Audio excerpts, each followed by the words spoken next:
Let's talk about that little arsehole, imposter syndrome.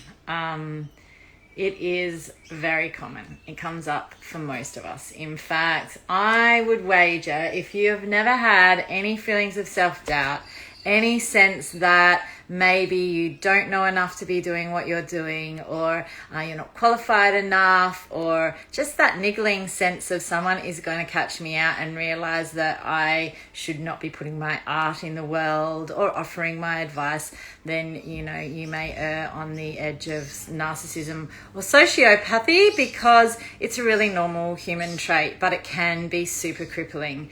So I thought today I'll just talk some quick tips for if you've got imposter syndrome getting in the way of you actually getting out there and doing what you're here to do and sharing what you're here to share. So one of the ways you can tackle it, and this is a double-edged sword, this one, so wait, because this is not the be all and end all. One of the things we can get is a sense that we don't know enough, or we're underqualified, or there are other people that are more skilled, or I'm just a hobby artist, or I haven't done enough education, or so and so is better. So one of the ways around that is to actually take an inventory of what you do know or what life experience you've had. And don't forget, as we're getting older, all our life experience adds up to make us an expert, to make us the person who it impacts the kind of creativity we're doing. So it adds texture, and it does make what we're doing important to be in the world. So write a list of all your education, your experience, life experience that influences the work you're doing and putting in the world, just so that you've got it there to remind yourself you are enough, you have done enough.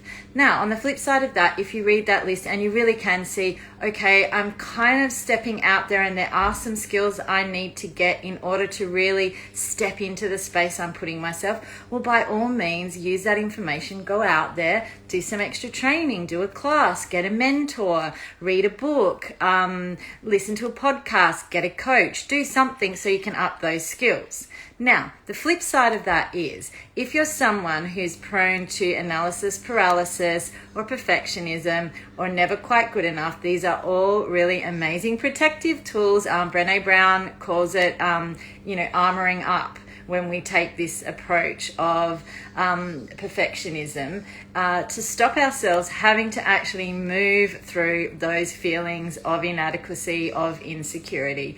So don't let that striving to be as good as you can be stop you from actually putting things out there in the world, because unfortunately, the bad news when it comes to imposter syndrome is really the only way to get past that feeling is to go through it by taking action. So you got a new product out there.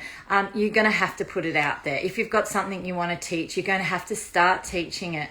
And now do it in a way that's light and open to learning. So when you put yourself out there and you're new at what you're doing, then you can accept that you aren't always going to nail it. You're not always going to do, a perfect job. So have a real open mind to accepting some feedback. Like, ask people, what could you do better? Listen when they tell you what they really like about what you're doing, and do more of that. So really, take the process to be learning, rather than feeling like I can't launch or I can't share what I know until I know all the things. One thing I know from doing coaching is I'm always learning. I always feel that I'm the person who needs to be staying, that's my job. If you're going to come to me for coaching, my job is to do all of that legwork so that you don't have to. So I'm always learning, and I look back and I think, oh my God, I can't believe 4 years ago I ran a course on this. I didn't know anything. So we're always learning, we're always growing, and it's really in the doing that we start to shine. So imposter syndrome really can get in the way, and it can hold us back. And don't expect that there's going to be a day that the people that are out there doing it because they're so confident or they really believe in themselves. No, most people I know, myself included, have this niggly little voice there in the back of our head saying, who are you? People are going to work out. You don't know what you're talking about. For me, I'm a musician. Oh, it's not good enough. Or so-and-so is better. Or so-and-so has better followers. You know what? You've got to drop all of that and just get out there and start doing, because that's how you're going to ease it. It's kind of an anxiety thing that really... Oh, sorry, I just lost connection then.